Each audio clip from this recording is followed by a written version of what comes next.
rental is necessary, and what are the limits of it. And then we talked about examples of reasonable accommodation, as well as common concerns raised by both grantees and housing providers.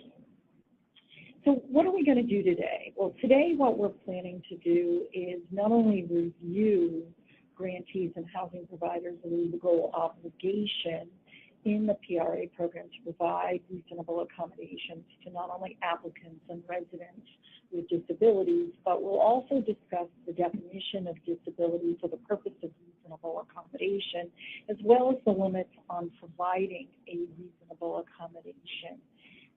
In addition, what we're going to focus on today is also tenant screening. So specifically, we're going to look at the purpose of tenant screening, the differences between eligibility and suitability, what to do when an applicant has a negative tenancy history. Specifically, by that, what I mean is a history of lease violations or a history of evictions. It could also include a history of bad credit or a criminal record. And we're going to spend some time on the concept of mitigating circumstances, which some people refer to as extenuating circumstances, and how a reasonable accommodation impacts an owner or agent's obligation when the negative behavior is alleged to be connected to the individual's disabilities or the manifestations of the disability. But in addition to tenant screening, we're also going to be talking about assistance animals. Specific questions will be addressed. The first that we're going to talk about is, does an owner or agent have to permit an assistance animal if the site has a no pet policy? In addition, what does someone have to establish to obtain an assistance animal? We'll also discuss whether or not an owner agent can limit the size, type, breed of an assistance animal, and what an owner or agent can require. In addition to looking at assistance animals, we're also going to look at live-in aids. We'll specifically look at the definition of a live-in aid and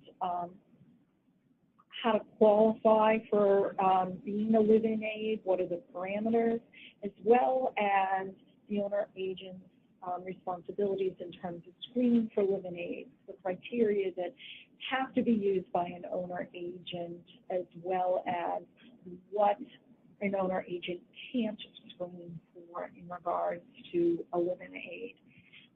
In addition to screening and assistance animals and live-in aids, we're also going to look at lease violations and evictions. Specifically, we're going to look at standard questions of what does an owner or agent do if the tenant has a disability and violates the lease? What if the lease violating behavior is alleged to be connected to the person's disability, as well as does an owner or agent have to consider an accommodation if they're requested, if it's requested, even if the tenant engaged in violent behavior.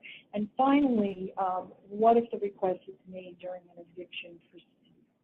Okay, so before we get started, I want to make sure everybody is present. And what I mean by that is not just that you're listening to the webinar, but that you don't have your cell phone in front of you and you're responding to the texts and the emails, which is what is standard. I know that everybody feels like they have to get back to someone within 20 seconds, and if they don't, they're considered rude. But today I'm going to ask for the next couple hours that you just really focused on this. The second thing is that I am an attorney, but I'm not giving you legal advice, and it's really important for you to seek appropriate legal advice when the situation arises. But again, I'm not giving you legal advice. I'm setting out the parameters of what the reasonable accommodation requires in terms of my perspective of the law, and most importantly, how to approach specific situations in terms of what I consider good business practices.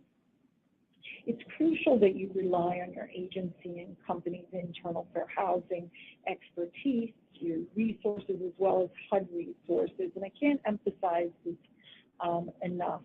Every agency and every company has specific parameters of how they address things, and it's important that you be aware of what they are and that you follow the parameters that's been set up. And as was stated earlier, we really want you to be asking questions. So let's look at some reminders. So one of the first things that we talked about in the previous training and that I really want everybody to remember is that grantees and owners and agents involved in the 811 PRA program are required. It's a must. They must comply with federal and state laws which prohibit discrimination against people with disabilities. And I also want to remind you that even though the last training and this training focused on people with disabilities, that there are many other protected classes. For example, under the Federal Fair Housing Act, there's race, color, religion, sex, national origin, familial status, as well as disability. And in addition, you have state laws which are going to apply as well as local laws. So when we talk about fair housing laws, on the federal side, we're particularly talking about today not only the Fair Housing Act, but Section 504 of the Rehabilitation Act and the Americans with Disabilities Act. And it's important that people understand that the refusal to make reasonable changes in rules and policies and practices or services, or physical change to a unit or the common area when these types of accommodations are necessary to afford a person with a disability the equal opportunity to use and enjoy a dwelling, is a type of illegal discrimination. And it's crucial that people see reasonable accommodation and the failure to provide it when required as a form of discrimination. It's also important that everybody realizes that the obligation to provide reasonable accommodation applies throughout the occupancy cycle. So in other words, it's not only at admission, it's not only during occupancy, but it applies to the eviction process as well. And that in the context of considering reasonable accommodation, that the following is always taken into consideration. So the analysis remains the same. Does the person have a disability that meets the civil rights definition? Does the person need the accommodation because of their disability? In other words, is there a nexus between the person's disability and the need for the accommodation? And then, assuming that is the case, does the accommodation pose a fundamental change in the program, and will the accommodation result in an undue financial and administrative burden? As a reminder, a grantee or an owner agent doesn't have to take any action that fundamentally alters the nature of their program or poses an undue financial and administrative burden. And it's always crucial, in addition to this, to remember the importance that if it does meet those standards of engaging in an interactive dialogue to figure out if there's an alternative that will not fundamentally alter the nature of the program or cause an undue financial and administrative burden. Okay, so now what I'd like to do is just review the definition of a person with a disability for the purpose of the civil rights as opposed to eligibility in terms of getting into the 11 PRA program. So a person who has a physical or mental impairment that substantially limits one or more major life activities is considered a person with a disability for civil rights purposes. And as a reminder, we provided the definition of what is meant by a physical or mental impairment. And what's crucial is that when you look at HUD's guidance, that you realize that what they provide are examples of a physical or mental impairment. It's not meant to be all-inclusive, and meaning that it includes but isn't limited to diseases and conditions such as orthopedic, visual, speech, and hearing impairments, cerebral palsy, autism, epilepsy, muscular dystrophy, multiple sclerosis, cancer, heart disease, diabetes, human immunodeficiency virus infection, a term, quote unquote, mental retardation, which is a reminder the term is generally not used anymore. Instead, intellectual disability is preferred. But in addition to that, emotional illnesses, alcoholism, and drug addiction versus current use of illegal drugs. In addition to having a physical or mental impairment that substantially limits one or more major life activities, there are two other standards. But before I get to that, I want to remind everybody that what substantially limits means, and that is meaning a significant or to a large degree. And I also want to remind everybody what a major life activity is. So it's activities that are, quote unquote, central importance to your daily life.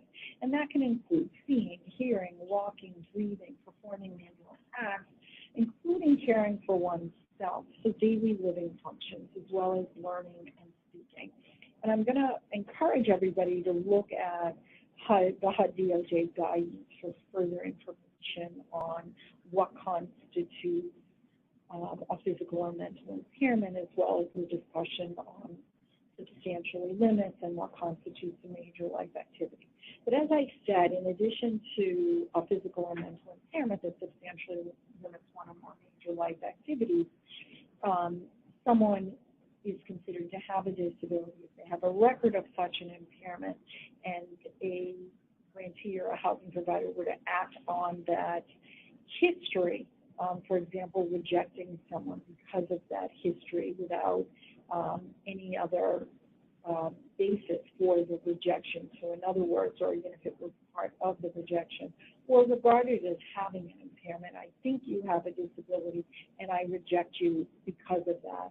So for example, many years ago when I was working for a protection and advocacy agency, it was in the late 80s, and it was not unusual for people who had lesions on their face, their arms, or their legs, for housing providers to assume that they had AIDS and to actually put in writing, I am rejecting you because I believe you have AIDS. Now, whether the individual actually had AIDS or not is irrelevant.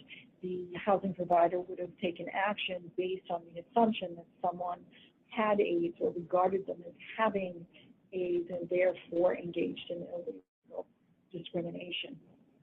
So I want to now turn to tenant screening. I want to look at the purpose of tenant screening, the differences between eligibility and suitability, what to do when an applicant has a negative tenancy history of either a lease violation or eviction or bad credit or a criminal record, and asserts that it's related to a disability. We're also going to talk about the concept of mitigating circumstances, as well as how reasonable accommodation impacts an owner or an agent's obligations when the negative behavior is connected to the person's disability.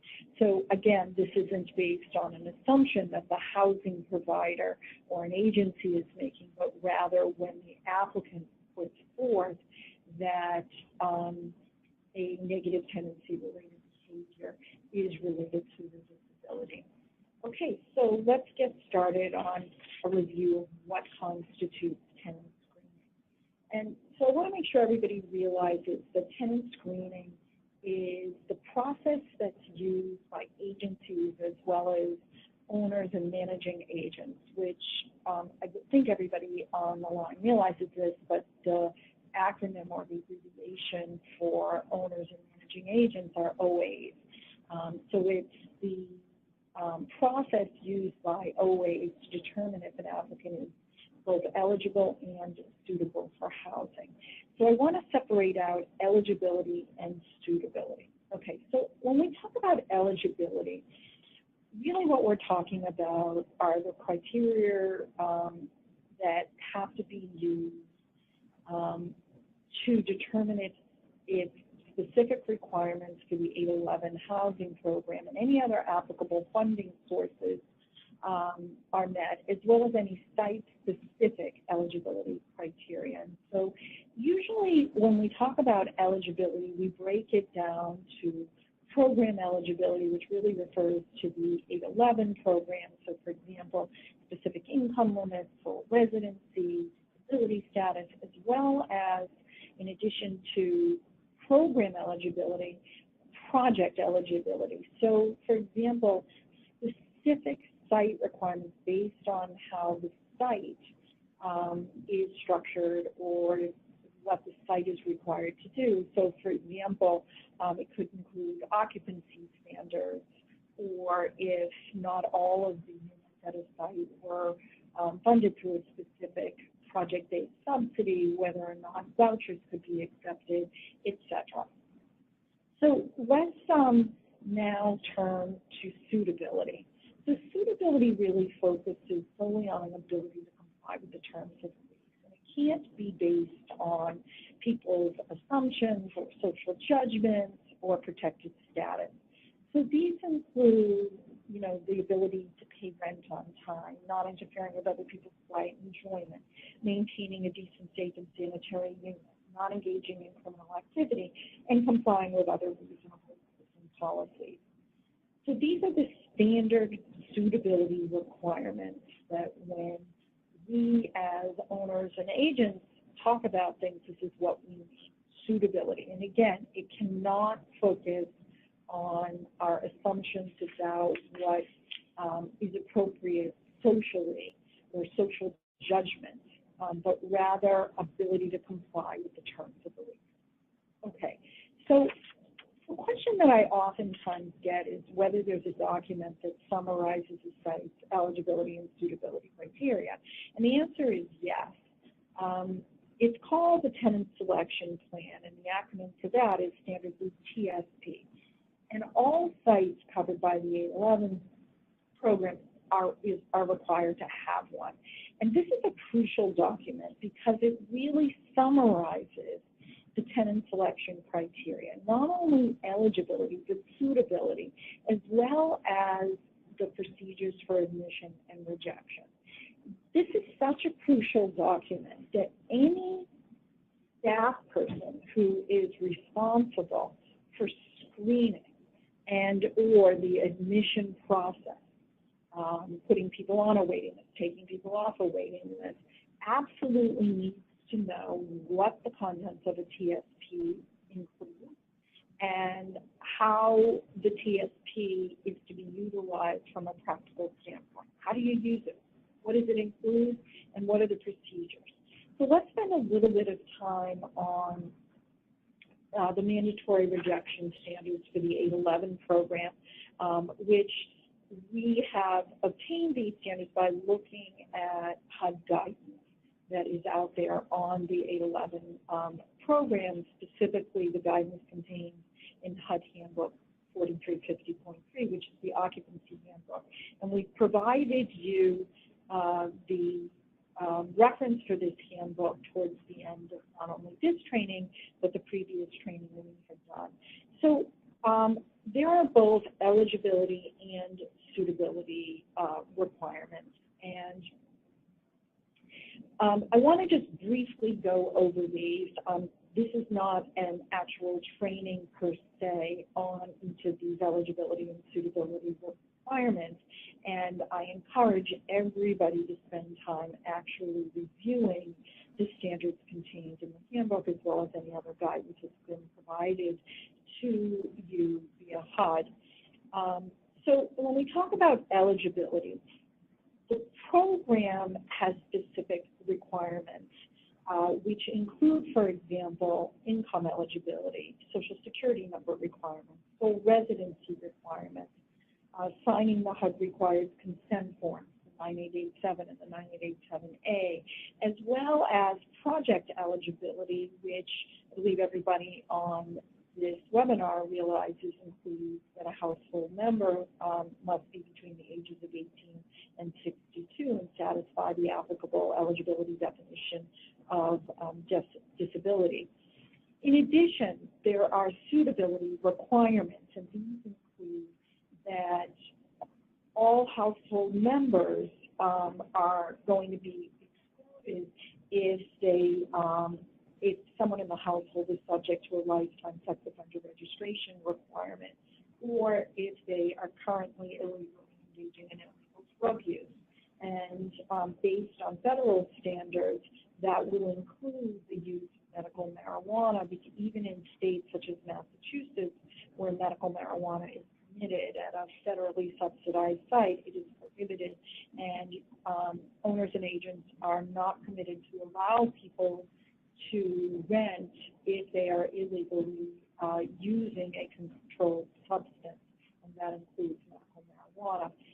In addition, owners and agents are required to screen for and reject people who they reasonably believe have reasonable cause. And again, this is not based on assumptions about someone, but objective factors to believe that the illegal use or pattern of illegal use of the drug would interfere with other people's quiet enjoyment, or reasonable cause to believe that the behavior from current alcohol abuse. I want to emphasize this, it's not use, but it's abuse of alcohol or a pattern of abuse of alcohol would interfere with other residents' quiet enjoyment. Remember, alcohol is a legal drug, and we're not interested in whether or not, that's assuming you're 21 or over, and we're not interested in whether or not people drink. It's a question of whether or not the abuse of alcohol interferes with other people's quiet enjoyment. In addition, there's the eviction for the drug-related crimes, specifically manufacturing or distribution in the last 3 years. And I want to draw everybody's attention to the fact that in the 4350.3, it does permit owners and agents of multifamily housing to consider two exceptions, and those are completion of a drug rehab or circumstances leading to the eviction doesn't exist. Specifically, people ask me, well, what does that mean? Well, it's possible that somebody was part of the household during the eviction and they're no longer part of that household. So in other words, the household member who was really the focus of the eviction is no longer part of it. And there are other examples provided in the handbook, and I would encourage you to look at that again as well in the handbook. So I want to discuss some additional suitability standards that are permitted and generally used. So first of all, I want to talk about the standards around the screening, and that's the fact that the handbook suggests that owners and agents consider reasonable time frame for screening and reject anyone who in that period engages in drug-related criminal activity or violent criminal activity or other criminal activities that threatens the quiet enjoyment of residents, owners, agents, and staff, or contracted services. But I want to remind everybody of the importance regarding the use of criminal history based on HUD guidance. And specifically, when I'm talking about the HUD guidance and we've given you the information for this resource, we're specifically talking about HUD guidance that's been issued by HUD's Office of General Counsel on the application of the Fair Housing Act standards to the use of criminal records by providers of housing and real estate-related transactions. And this guidance was issued in April of 2016. So I want to remind you, as well as other previous guidance on the use of arrest. So we want to remind you that you can only use convictions and not arrests, which doesn't mean that you can't take an adverse housing decision based on the conduct underlying an arrest if there's sufficient evidence other than the arrest of the individual engaged in the conduct. But the mere fact that someone is arrested may not be used. And you have to make sure that your standards don't discriminate. And by not discriminating, one of the things that the guidance makes sure that was issued by HUD's Office of General Counsel is that we're not only talking about disparate treatment in terms of the guidance, but we're also talking about that your guidance doesn't have a disparate impact, a greater impact on people in a protected group that can't otherwise be justified through business necessity. So in other words, there is a strong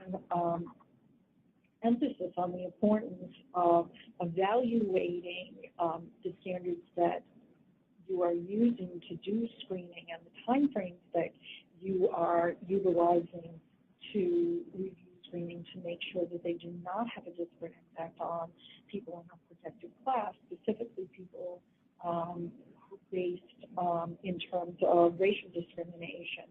And I strongly encourage everyone to read the guidance that was issued on April 4th of 2016 and confirm that your standards that you're utilizing are in line with this guidance. It's absolutely crucial that you do that.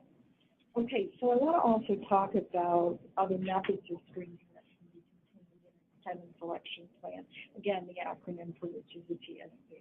First of all, we have, in addition to criminal screening, we have credit history, and it's crucial that everybody realize that the focus needs to be on rent payment or relevant utility problems, because assuming that we're talking about tenant-paid utilities, because that would be relevant. If the owner agent is the one paying all the utilities, the relevant utility problems is not relevant then, because the resident or the applicant is not going to need to obtain those utilities. And that it's crucial that that you not reject an applicant for lack of a credit history.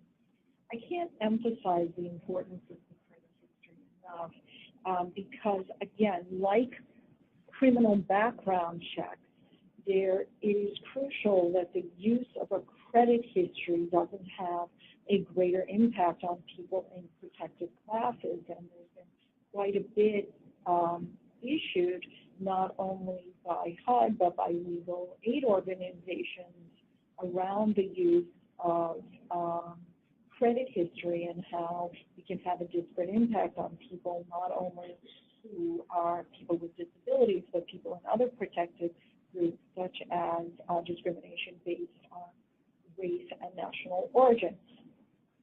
So also rental history. So again, when we're talking about rental history, the focus has to be on the lease and the house rule versus if the housing provider actually liked the resident. In other words, did the resident violate the lease or house rules? And if they were house rules, what are we talking about? Are we talking about legitimate house rules, or are we talking about social judgment based on house rules, or should I say house rules based on social judgment?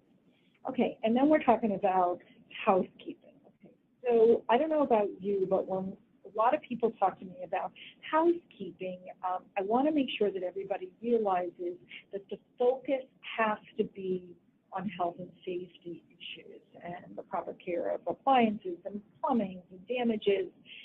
We're not talking about what those of us in the industry call the white glove standard of housekeeping, because if we use the white glove standard of housekeeping, we're back to those social judgments. And we need to be able to focus on, you know, if this person were to live in our building or our unit, would they pass a REAC inspection? Would they pass a standard inspection? In other words, would, because of their negative tenancy history of that housekeeping, did an inspection fail? What are we talking about, as opposed to, again, the reference to that white glove standard, which is an unfair standard, and many of us, including me, would probably fail. So then we talk about, the handbook refers to the establishment of geographical limits of conducting business. So I want to be clear, you can't pick and choose who you conduct a housekeeping check on just because you're questioning it, because you look at them and you think, you know, I think they're going to have crappy housekeeping. That's not the standard in which you use. It's got to be fair, legitimate, and based on a legitimate business factor. So the fact that you can't, for example, only single out your residents who are utilizing units funded by the 811 program versus your other tenants, for example, which I can't imagine that anybody on this call would do. In other words, it's got to be based on a standard procedure, and or if there has been negative tenancy-related behavior, that the standard is the presentation of what we'll call mitigating or extenuating circumstances when something's changed, and the applicant wants you, is requesting you to review and come do a housekeeping. That's a different story. But again, that standard would need to be included in your tenant selection plan. I also want to discuss admitting someone with a disability in regards to whether or not that individual poses a direct threat or would cause substantial damage, or if they're not otherwise qualified. There is nothing that requires an owner agent to admit anyone who poses a direct threat to others. The question becomes, if the direct threat is somehow related to an individual's disability based on the nexus, and the nexus has been established, whether it can be eliminated or significantly reduced by a reasonable accommodation. Likewise, you don't have to admit anyone who would cause substantial damage to the property of others. Again, though, if there is a nexus established that the negative tenancy-related behavior is somehow related to the person's disability, can it be eliminated or significantly reduced by an accommodation? And finally, you don't have to admit someone if they're not otherwise qualified. And so what do I mean by that? Well, you know, if they don't meet the income limit, there's no reasonable accommodation for failure to meet an income limit if their income is too high, or any of the other eligibility criteria. When we talk about reasonable accommodation, we're really referring to accommodations in regards to suitability. And suitability, unless it's a mandatory exclusion, such as a lifetime sex offender registration requirement. But I do want to now discuss in more detail a determination of direct threat. It's crucial that everybody realize that when we're talking about a direct threat, that it can't be based on our assumptions about somebody. That what we really need to do is engage in an individualized assessment that is based on objective evidence. In other words, current conduct or recent history of overt acts, again, versus our assumptions about people, and particularly individuals with mental health related issues or disabilities, because in the media there is a great deal of assumptions about people with mental health related disabilities, and the assumption that people are more likely to be violent, which I'm assuming everybody on this call realizes is inaccurate and based on stereotypes and assumptions. And so that the assessment has to consider the nature and the duration and the severity of the risk of injury, as well as the probability that the injury will actually occur, and whether there are any accommodations, reasonable accommodations, that will eliminate the direct threat. And again, this is going to require objective evidence, generally speaking, from a third-party entity who's familiar with the individual situation and the history and can make that judgment. Most housing providers are not experts in this field, and they're going to need to rely on third-party verification of this. Okay, so this brings us to whether or not a grantee or an owner has to let an applicant with a disability into the program or into a site, even if the person has a history or criminal record. And I can't answer this with a yes or a no. And I think that's important for everybody to realize. What we do want you to bear in mind, though, is that we can't assume that the negative tenancy history or a criminal record as a result of a person with a disability. There are many people with disabilities who do not have a negative tenancy history. Just like there are people without disabilities who don't have a negative tenancy history, and there are people with disabilities who do have a negative tenancy history, just like people without disabilities who have negative tenancy history. And the negative tenancy history, even if it is someone with a disability, it may not be related to the disability. So we can't assume. What happens, though, is that the person may request an accommodation to explain the negative tenancy history or criminal record.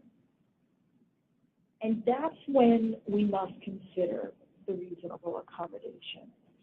But if the behavior and history is unrelated to the person's disability, a grantee or an owner isn't required to consider a reasonable accommodation. And that's important to realize. I don't get an accommodation just because I have a disability. You have to consider the accommodation if I assert that the disability and the negative tenancy related behavior are connected, not solely because I have the disability. Okay, so again, do you as an owner or an agent have to consider an accommodation to explain the negative tenancy behavior or criminal record if you don't do it for all applicants? And the answer is yes, you're required to, okay?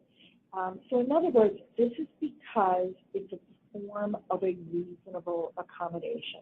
And an applicant can request an accommodation to explain negative tenancy behavior that would otherwise disqualify the person based on the standards in your TSP. Now again, as a reminder, it only applies to suitability standards, which you as an owner agent establish. It doesn't apply to the mandatory exclusions or any of the eligibility requirements that aren't subject to reasonable accommodation. So, for example, as I mentioned earlier, income eligibility, sole residency, social security numbers, student status, lifetime sex offender registration requirements, or the current illegal use of a controlled substance. So now what I want to do is I want to turn to, what's the applicant's obligation, okay? So first of all, no one is a mind reader, and neither a grantee nor an owner is required to read somebody's mind, and nor are you allowed to assume that someone needs an accommodation. So part of the obligation on the applicant's part is to request the accommodation. So remember, this can be done by the individual or by someone who's acting on the individual's behalf.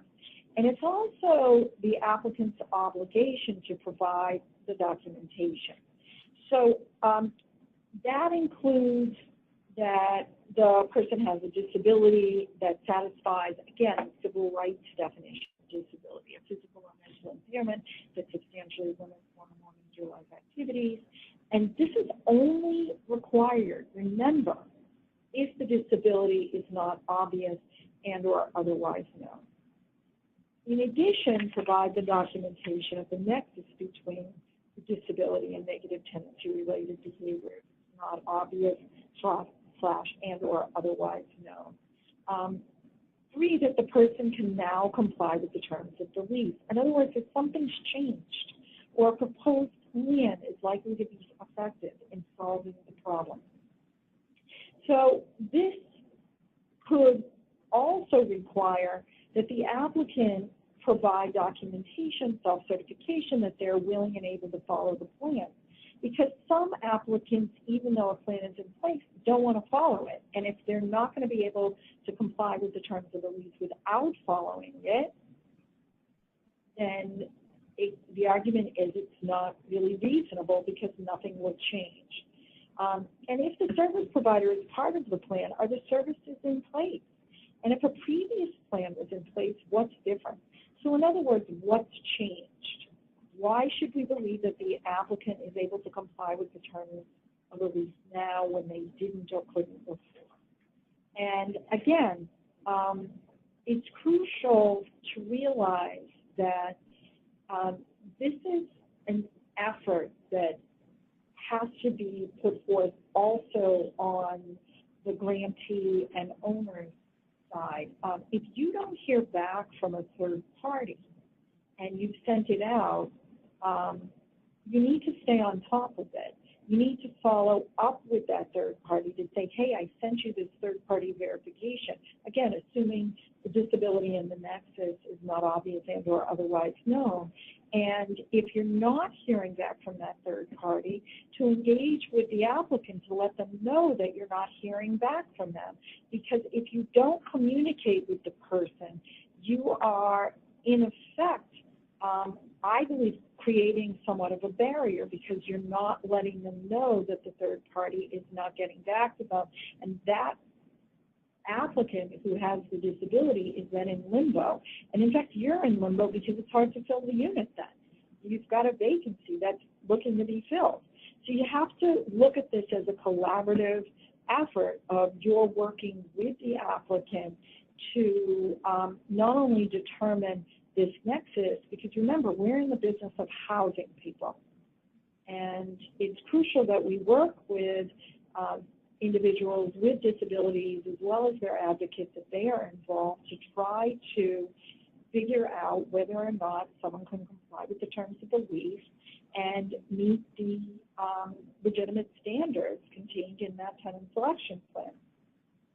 So I want to now go over what a grantee or a housing provider needs to do if a request is made. And remember, this is a reminder from last training, but it's crucial that everybody keep it in mind. You have to consider all requests.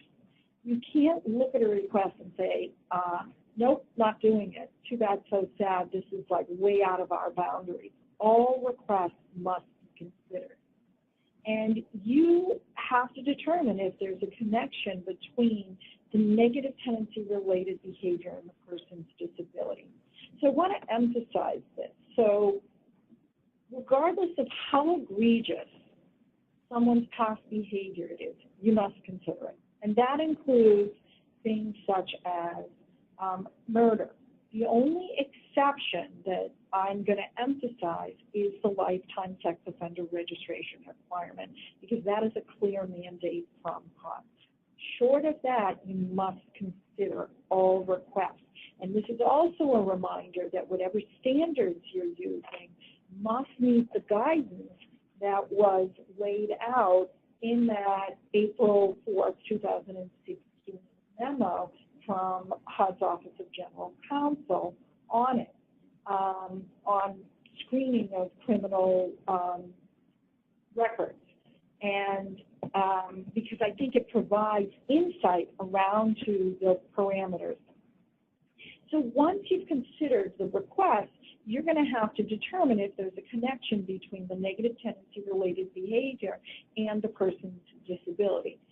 So assuming there is, reasonable accommodation is going to need to address that connection or the nexus. So in other words, how does that, the person's disability, how is it connected to a criminal behavior in relation to, was it interfering with other people's quiet enjoyment, or the person's credit history, or their housekeeping standards, that there has to be a nexus, and that the reasonable accommodation has to resolve the problem or significantly reduce the likelihood of it occurring. In addition, it can't result in a fundamental change in the program or an undue financial and administrative burden. Generally speaking, what we're talking about is the applicant, in conjunction with the documentation, being able to establish that something has changed and or that the current plan that the individual is engaging in is sufficient enough to significantly reduce the negative tenancy related behavior. And so generally speaking, undue financial and administrative burden is oftentimes not even necessary. That's really not what the situation is focusing on. It could be the question of a fundamental change, because are you fundamentally altering your standards? And what I want to encourage everybody to think about is that you're in the business of housing individuals, providing decent, safe, and sanitary housing. And the reality is that if an accommodation, or if a person with an accommodation can comply with the terms of the lease, and the likelihood of a problem reoccurring has significantly been reduced to the point where the negative tenancy-related behavior is unlikely to reoccur, there's no reason then to believe that the person won't be able to comply with the terms of the lease, and therefore then it's not a fundamental change in the program. Okay, so, and remember, if you believe that it is still going to result in a fundamental change in your program based on danger, you have to engage in an interactive dialogue to determine if there can be other types of safeguards or other aspects of an accommodation that can be included to, again, significantly reduce it. And it may mean that you engage in a dialogue not only with the individual with the disability, but obviously with that individual's permission if they are working with a caseworker or an advocate, that individual or individuals as well. Okay, so now what I want to do is discuss assistance animals, and we're going to talk about assistance animals versus pets, if a provider has a no pets policy or limited policy, whether they have to permit assistance animals. We'll talk about documentation and what you can and can't require. To be honest with everybody, it has baffled me that there remains so much confusion around this subject. And I think the reason there's so much confusion around service animals and companion animals, etc., and the concept of assistance animals is because there's so many different laws out there, and I think housing providers and grantees are confused around what the parameters are in the housing context. So hopefully we're going to clarify that today. So first I want to begin by emphasizing that service animals and companion animals aren't pets. They are assistance animals, which means animals that work to meet the disability-related needs of a person with a disability. And what we've done here is provide you language directly from the HUD 4350.3 glossary, which emphasizes that what assistance animals are. And they're animals that are used to, quote unquote, assist, support, or provide services to persons with disabilities. Assistance animals are often referred to as service animals, assisted animals, support animals, or therapy animals. Perform many disability-related functions, including but not limited to guiding individuals who are blind or have low vision, alerting individuals who are deaf or hard of hearing to sounds, providing minimal protection or rescue assistance for in a wheelchair, fetching items, alerting persons to impeding seizures, or providing emotional support to persons with disabilities who have a disability-related need for such support. And I really want to emphasize the latter part of this, because I think there's just a lot of confusion around the emotional support piece, because other laws, such as the Americans with Disabilities Act, really have made a distinction between emotional support dogs or animals and others. And there's a lot of confusion around this. And I strongly encourage people to review HUD's guidance on the varying laws around assistance animals and as well as other animals, period, are in terms of as I said, the varying laws that was issued back in 2013. And really what HUD does in that guidance is they go through the varying laws, including the Federal Fair Housing Act, the Americans with Disabilities Act, and Section 504 of the Rehab Act, and really goes through very well, in my opinion, the varying laws and how they apply. And I would encourage all of you to look at that guidance because it's very helpful in understanding your obligations and the parameters in relation to the Federal Fair Housing Act, which applies to virtually every type of housing, as well as Section 504 of the Rehab Act, which in addition to the Fair Housing Act applies to the 811 Project Rental Assistance Program. Okay, so the first question that is oftentimes asked is, well, if an owner or agent has a no pets policy or a limited policy, does the owner have to allow assistance animals? This isn't gray. The answer is yes. It's just one of those easy answers, to be perfectly honest with everyone. And then the question becomes, well, what if the person's disability is not obvious or otherwise known to an owner or agent? Can the owner and agent ask for documentation? Yes. Just as in the case of any other reasonable accommodation, an owner or an agent or a grantee could ask whether or not the person meets the civil rights definition of disability, not the nature or the severity of the disability.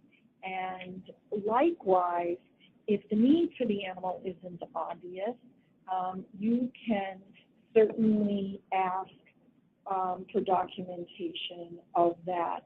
And again, I'm going to strongly recommend that everybody review the notice published by HUD, and the subject is service animals and assistance animals for people with disabilities in housing and HUD-funded programs. And if it's an FHE notice, again, that was published in April of 2013.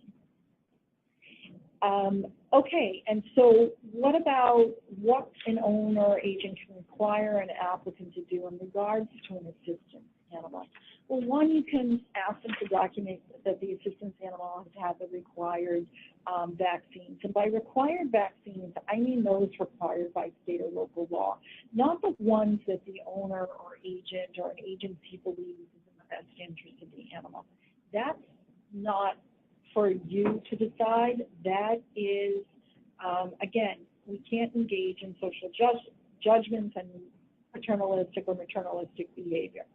You can also make sure that the animal doesn't interfere with other residents' quiet enjoyment. But nor can you assume that an animal or a particular animal, based on its breed or the type of animal or the size of the animal, that is going to. You can require that the animal pay for damages. What I mean is a person pays for damages that the animal causes. And you can require that the resident pick up after the animal and provide the name of someone to care for the animal in case of an emergency, unless the person prefers the owner agent to call animal control in case of an emergency, just as you would if it were a pet. So in other words, you can't hold someone with an assistance animal to a different standard. However, if I don't want you calling animal control and I've been taken to a hospital or I've left, or you're hearing the animal barking and crying all night and nobody's responding and you're getting complaints from other neighbors, and the only other alternative is to call animal control, it's the individual animal's owner's right to say, we'll call animal control, but as an alternative, here's this person. And what you want to make sure is the person, your resident, has confirmed with whoever they've given you the name of that they're willing to care for the animal, and that the individual is aware that if you can't reach the person or they refuse, animal control is the next alternative. Okay, so what can't you do in regards to assistance animals? Well, first of all, you can't require that the animal have formal training. You can't mandate the type of the animal, nor can you institute weight or size restrictions, nor can you require a security deposit for an animal. Remember, it's not a pet. Therefore, the whole notion of a pet deposit is out the window. And you can't disclose to other residents why a tenant has an animal. And everybody, I believe, on this call has had experience where some resident is going to come to you and say, how come so-and-so gets this? And you can't disclose, well, you know, so-and-so has X disability or a disability. You're violating people's privacy. All you can say is, I'm sorry, I'm not at liberty to discuss another resident situation with you. You wouldn't want me to talk about you with another resident. And I'm the first person to say that that individual who you're talking to is going to get upset and think that you're engaging in favoritism. And all you can do is reassure them that it's standard procedure and that, again, you're not at liberty to discuss other resident situations. And you can certainly refer them to your supervisor or your supervisor's supervisor. And sometimes they're going to say, well, I'm calling HUD or I'm calling so-and-so. Please feel free. I can understand why you're feeling frustrated, and I encourage you to do that if it will make you feel better. And again, remaining calm is key because you don't want to escalate the situation regardless whoever the resident is. Okay, so then we're going to talk about what about animals that are generally thought of as dangerous, such as pit bulls. You have to allow them unless the actual animal poses a direct threat to the health or safety of others that can't be reduced or eliminated by an accommodation. In other words, you can't make assumptions that a animal, a breed, is dangerous. And again, I'm going to encourage you to review the guidance that HUD issued in April of 2013. Okay. Nor can you reject a specific animal unless that specific animal would cause substantial physical damage to the property, or the presence of the animal would pose an undue financial and administrative burden or a fundamental alteration in the program. And you know, people have asked me, well, what does this mean? I standardly, I would encourage you, again, I know I sound like a broken record, to read the guidance, because some people have said, well, you know, my insurance company will prohibit me from having pit bulls or German shepherds. And my standard response is to first check with your insurance company, because standardly that may be the case around pets, but not around assistance animals. I have not, in my experience, come across an insurance company that has prohibited a breed of animals as an assistance animal, because those insurance companies are covered under Title III of the Americans with Disabilities Act, which clearly prohibits the whole notion of a breed being prohibited from serving as an assistance animal. So I would encourage you to review all of HUD's guidance and contacting, if you have questions about it, your own attorney around this.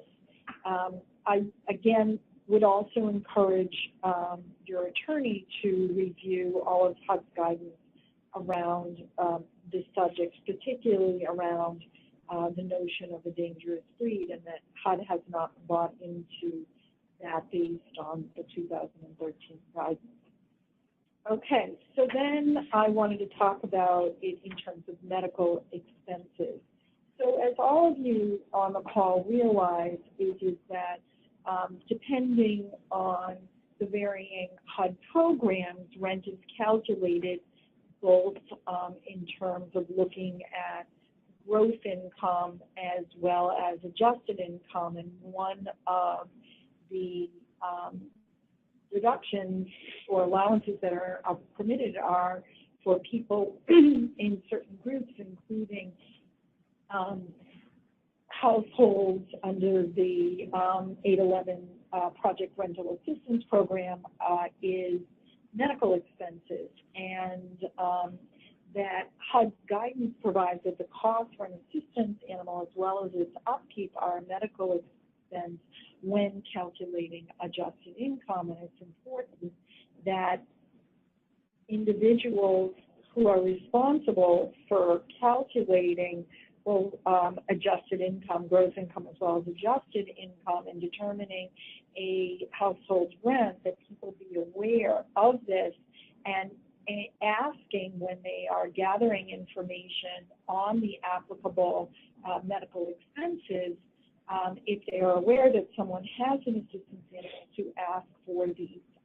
Most of our households are unaware that this is an expense, and it's important, an allowable expense, and it's important that people understand that it is, because it will have an impact on their, potentially on their rent. And I want to remind everybody that the smallest amount of money for individuals who don't have a lot of money is significant. So $5 might not seem like a lot to people who are conducting the recertification interview or the application interview, but it's a lot of money for people on a limited budget. Okay, so I now want to turn to live-in aids. We're going to talk about what are live-in aids, when does the housing provider have to permit a live-in aid, and HUD's guidance on live-in aids, including screening. So let's talk about what is a live-in aid. So in accordance with HUD guidance, someone who resides with one or more elderly persons, near elderly persons, or persons with disability, and who is determined to be essential to the care and well-being of the person, is obligated for the support of the person, and wouldn't be living in the unit except to provide the necessary support services. I want to stop here for a minute, because I want everybody, and I think everybody is aware, that why some housing providers are skeptical, particularly about family members, is that we don't count the income of live-in aids. And so when people see that family members are live-in aids, there is the feeling, as well as someone trying to basically take advantage of the system. And I'm going to caution people around that. Again, we can have our own feelings about things, but you have to look at the objective factors. And as long as a live-in aid meets the required definition, you got to let it go. I also want to explain that a personal care attendant, or acronym for which is a PCA, may perform the same services as a live-in aid, but they don't live with the resident. So in other words, all live-in aids are PCAs, but not all PCAs are live-in aids. So that when we're talking about screening and other things, it's important that everybody separate out whether or not it's a live-in aid or a PCA who comes in but doesn't live with the individual. Okay, so does an owner need to permit a live-in aid? Well, yes, if the person needs a live-in aid as a result of their disability and it doesn't result in an undue financial and administrative burden or fundamental change in the program.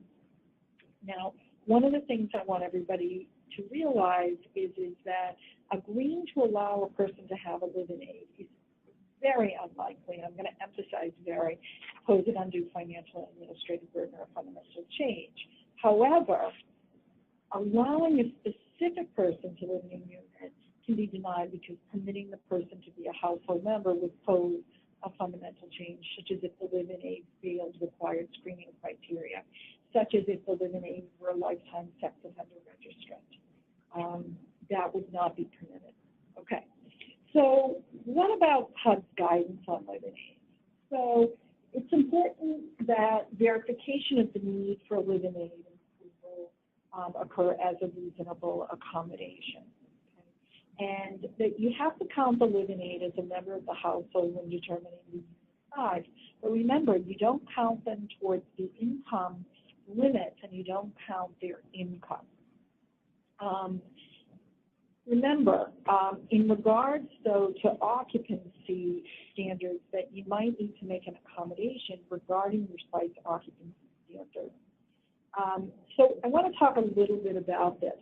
Occupancy standards are one of the other areas where your occupancy standards can end up having a different impact, a greater impact on people in protected groups. And oftentimes the groups where they have a greater impact can be families with children or discrimination based on other protected classes such as national origin, because when people come to the United States, oftentimes it's not just about possibly having more children based on that may or may not. And as someone who comes from an extremely large nuclear family, I'm somewhat sensitive to these issues, but in addition to maybe having larger families, people oftentimes live in an extended family. So it's not just the number of children, it's that people live with grandparents, aunts, uncles, etc. So when you're talking about occupancy and limiting whether it's a live-in aid or any other individual from joining the household, you need to look at your occupancy standards and make sure that they're actually based on a legitimate business practice. Now, obviously, people have occupancy standards to avoid overcrowding, and that is a legitimate business practice. But I think everybody on this call would agree that when your occupancy standards are oftentimes based on number of bedrooms, and a one-bedroom is not the same as a one-bedroom, is not the same as a one-bedroom, is not the same as a one-bedroom. In other words, I can have a one-bedroom with very small square footage, or I could have a humongous one-bedroom. And so what has resulted is what some housing providers have done to avoid, to address both legitimate business concerns about overcrowding, but also to address concerns about potential fair housing violations, and even reviewing the standard, what was historically considered the standard 2-person per bedroom occupancy standard, is some housing providers and agencies have shifted to square footage of livable space. And so what I would encourage you to do is, before you reject a live-in aid based on occupancy standards, I would strongly encourage people to double-check their occupancy standards to make sure that they don't have a disparate impact. Now, even if there's a one-bedroom unit, and that's the only unit available, it's up to the individual to determine, the individual with the disability, whether or not they want to share a bedroom, and or they want the person in the living room or some other part of the unit, provided it doesn't violate square footage of livable space. And but I do want to remind you that HUD's position has been that individuals who are requesting a live-in aid are entitled to an extra bedroom for that individual.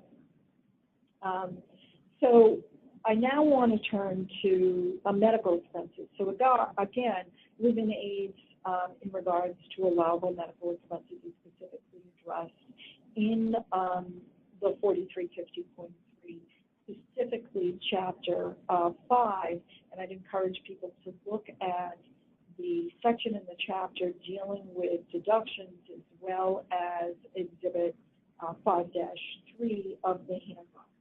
It also stipulates, as was mentioned earlier, that a family member can be a live-in aid. Again, the standard is, would that individual otherwise be living in the unit, and are they responsible or not for the individual's financial security, because those are the two factors in which people can be disqualified.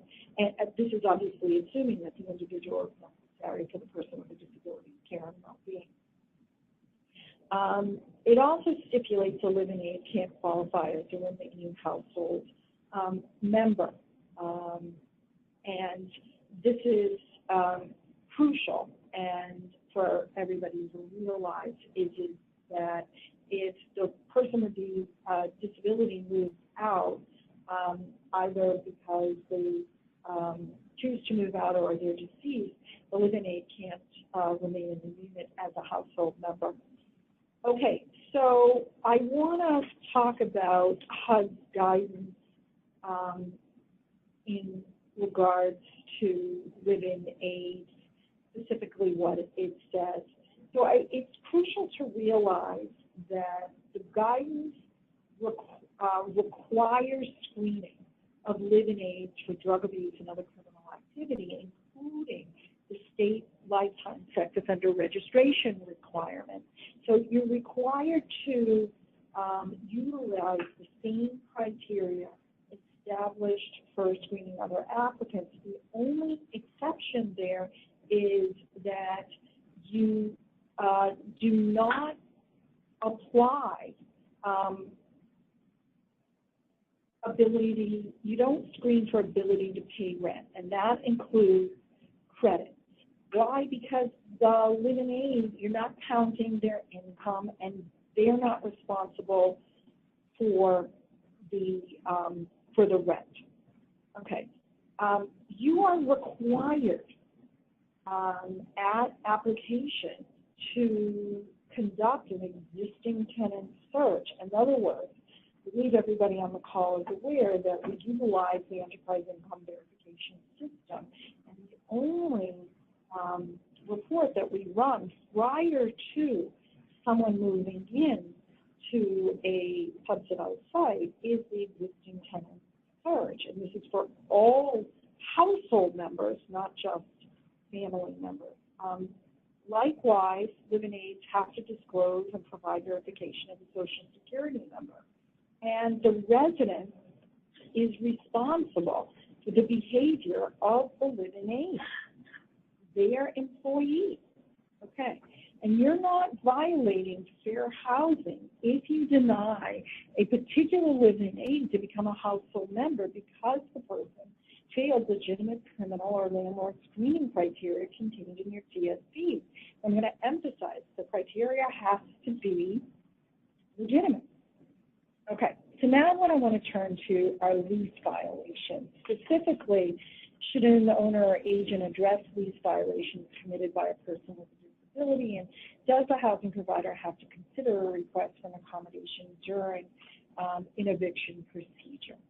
So let's now first turn to whether or not an owner or an agent should hold residents with disabilities to a lesser standard regarding lease compliance. And I want to emphasize this, and I think based on it on the screen, it being in capital letters in red, everybody will see that the answer is no.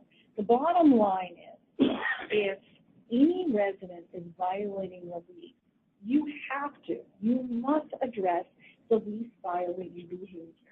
If you fail to hold someone with a disability to a different standard, I would argue you're engaging in benevolent discrimination. Not a good standard. So let's now talk about what do you do if during an eviction a resident requests an accommodation? Well, remember, hopefully by now everybody understands this, that a person with a disability can request a reasonable accommodation at any point during the occupancy cycle, even during an eviction. And that you as an owner agent are required to consider the request. This is a must, it's not a should. Remember, no behavior is so egregious that you can refuse to consider an accommodation. Okay, you have to consider it. So you're going to need to determine, does the person have a disability? Is there a nexus between the disability and the negative tenancy-related behavior? And does the requested accommodation pose a fundamental change in the program or an undue financial and administrative burden? Now remember, I want everybody to be reminded that in regards to whether or not somebody has a disability, is it obvious? Do you otherwise know it? Is there a nexus between the person's disability and the negative tenancy-related behavior? Again, do you already know this? Is it obvious? And does the requested accommodation pose a fundamental change in the program or an undue financial and administrative burden? Remember also, this is a reminder from the first training as well as the beginning, I don't have to use, as a person with a disability or the individual's advocate, the magic words, reasonable accommodation. The standard is whether or not a reasonable person would know what the individual is requesting. And so, again, I'm going to say this, and I don't want to come off as preachy, but we are in the business of housing people. And some individuals, housing them can be complicated, and I'm the first person to acknowledge that. What I want to remind everybody is that in relation to some individuals with disabilities, certainly not all, and I don't want anyone leaving this training thinking that we're talking about all individuals with disabilities. We're talking about some individuals with some disabilities whose manifestations can impact tenancy and tenancy-related behavior. For those individuals, we may need to, when we are seeking eviction in the 11th hour, engage in a dialogue with the individual with the disability or the individual's advocate to help preserve tenancy. And that really should be the goal. And I'm saying should. It's because that is our ultimate goal as housing providers. And I'm certainly not naive that there are times when it's not possible, that you've tried everything or everything you believe, and that even with an accommodation, the person is not going to be able to comply with the terms of the lease, or the behavior will not be able to be, the negative tenancy-related behavior will not be able to be presented. The circumstances in which it just can't be done are, in my opinion, not as often as some housing providers have professed, and it's really crucial. And it's not going to get easier. It's going to get more complicated, I believe, as people age in place, and we're going to have more situations of dementia and other situations relating to very complicated situations where, and fewer services that it's going to potentially be more challenging. And we're all going to need to work together with service providers to try to find some effective solutions. So with that, I think what I'm going to do is, remind everybody to always engage in that interactive dialogue. And now we're going to be taking some questions if there are any. Thanks, Deb. That was really, really, really helpful. Really enjoyed that. So we do have a bunch of questions that came in through the chat box, and I will just walk you through them and see what you think. So first question, it sounds like, from one of the slides, it sounds like the tenant selection plan is a very important document. Does the management agent have to give it to me or to my client if I ask them for it? Well, the owner agent has to make the tenant selection plan public. How they give it to you is a bit tricky. Some have said, sure, I'll mail it to you, and others require an advocate and or a individual to come in and make a copy of it. Another possibility, though, is for an advocate or an individual to reach out to the grantee, because all of the owner's agents submitted the TSPs to the grantee, so that might be another option. Or a possibility, one thing that grantees could do to make it easy for everybody is potentially post it on their websites or in a secure area for people to obtain the tenant selection plans. Because I think it would be really helpful going forward for any of the advocates who are trying to locate housing for people to understand what the criteria are before they Yep. Great. That makes a lot of sense to me. A related screening question. This is from, I think, a case manager. One property screens somebody, one of my tenants. I have one tenant, one property screens them in, while another property screens them out. Is there anything I can do about that? Are you surprised? No, I mean, I'm not surprised. Again, this, excuse me, goes back to the tenant selection plan and the suitability standards. And what I'm guessing is it would be interesting for that case manager to subsequently now pull each of those sites' tenant selection plans and compare them and see, is there a difference in the standards used, or are there factors being used or individuals who are looking at what's supposed to be objective criteria very differently. So I would start there, compare the tenant selection plans, and then see, are they different or not different?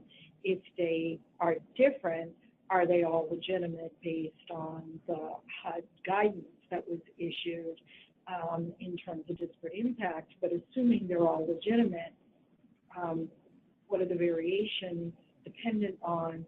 And if they aren't varied and they're the same, why? Because that then leads to questions about interpretation. Okay. Okay. Thank you. Very helpful. Many of my tenants have income-related issues like poor credit, or they owe back rent, and you know they get into these difficult financial situations because they're poor, and they're poor because they have a disability and they can't work, and that's why they get SSI. So, is this a reasonable accommodation request? What do you think? I would say I don't feel that it's a reasonable accommodation request per se. I think it's an extenuating circumstance, mitigating circumstance, because the argument is really about poverty, and there's lots of links to poverty. It's not just based on disability. There are links based on race, on lots of other characteristics. But what I do think would be helpful is if one can establish that it was based on for example, a rent burden. So historically, the person had a huge rent burden because they didn't have a project-based subsidy. Something has shifted now, obviously, to the 811 program. Rent is going to be based on income, on a percentage, and arguing now that even though there's a history of non-payment of rent, it was historically based on a humongous rent burden, maybe more than 50% of income going towards rent, et cetera. And hopefully, ideally cleaning up any credit history where there is still an existing non-payment of rent. Okay, great. Thank you very much. What recourse does a potential tenant have towards an applicant if their reasonable accommodation request is denied? Well, again, it's going to depend on each site's standard procedures and what the grantee's procedures are for the different sites. So let me start with each of the sites. So every site is considered a recipient of federal dollars, and all recipients of federal dollars are required, if there's 15 or more employees, to have a 504 coordinator, and in addition to have a grievance procedure. So and the number of employees is based not on the site, but company-wide, management company. So the first thing I would do is find out if the individual has received a specific rejection letter. I'd look at the rejection letter to see if it provides any appeal process, because generally speaking, there's an appeal process in there. I'd also, in terms of it usually lists, if it's a rejection for a reasonable accommodation, it will list the 504 coordinator reasonable, being able to present that. I'd ask for a copy of the grievance procedure, and I'd also contact the grantee to figure out if they have a procedure in place and specific requirements. Okay, well, it sounds like there are a number of strategies one could use.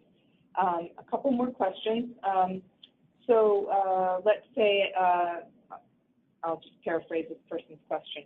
I'm a case manager. I help someone request reasonable accommodation. It's granted. Can the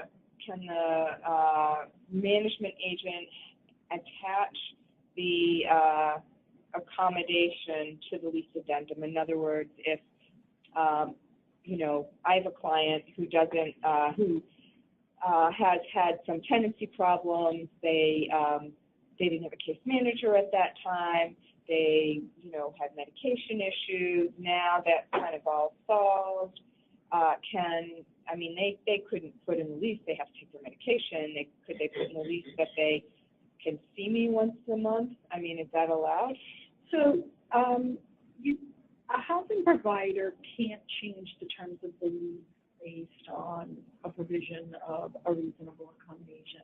The only one who can mandate services and mandate specific provisions is in the context of an eviction where you've gone into court and a judge, as part of an agreement, has, and everybody stipulated to it, has, and otherwise I can stop treatment, I can stop taking my meds at any point, and you can't evict me because I've stopped my meds, or I told you I don't like you anymore and I don't want you helping me as a case manager, or whatever I'm saying to you.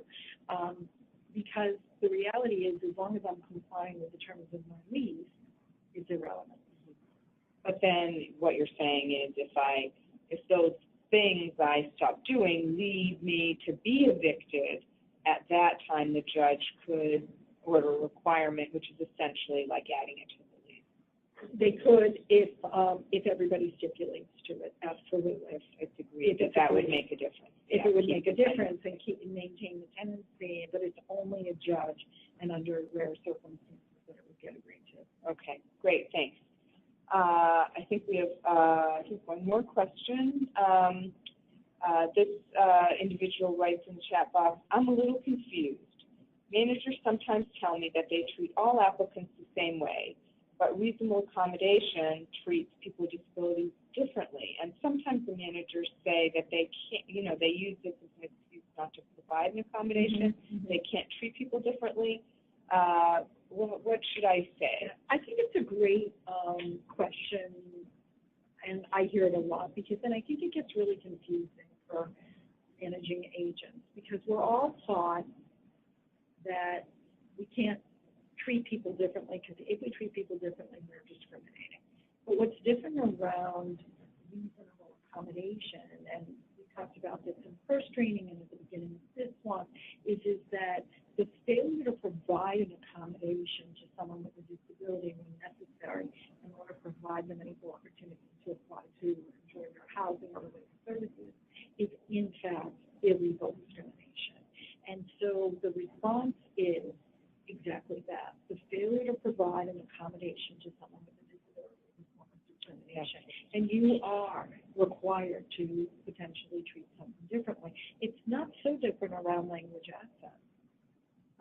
It's very similar, so that if we treat everybody the same by giving someone only an English version of the lease, it could end up having a greater impact on someone whose primary language is in English and who can, as a result, read, write, and or understand English. And what I, as an advocate, would do is I strongly encourage people to literally hand over to an agent the HUD DOJ guidance that we've given people reference to, that was published in, originally for the reasonable accommodations. I believe it was 2004, around reasonable modifications. It was later, but it really lays it out very easily for people, as well as Chapter 2 of the 4350.3.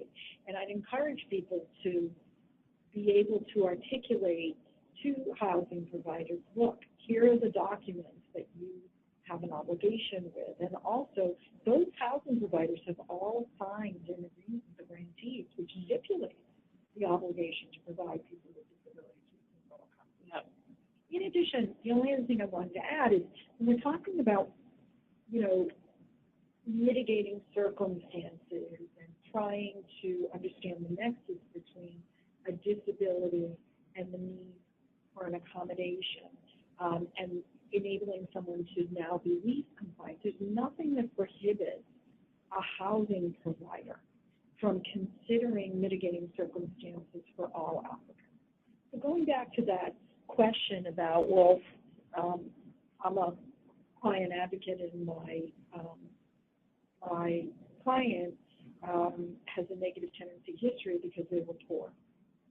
To me, whether it's related, they're poor because they can't work because of a disability, or they can't work because the demographics of an area changed, and the plant that I used to work in shut down and there are no jobs.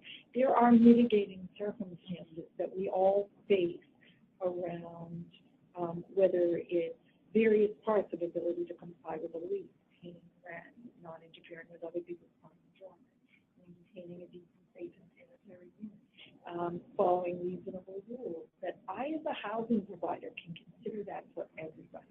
And a lot of agencies which give out funding require entities that they fund to do that. And the HUD handbook actually encourages owners to do it. If you're a public housing agency, you're required to do it. So I think, again, it's going back to good business practices. Terrific. Well, thank you very much. Oh, my pleasure. I think that was very helpful, and I think the clarifications to the questions are as well. We appreciate your time on these two webinars, Debbie. Thank you. My pleasure. Thank you.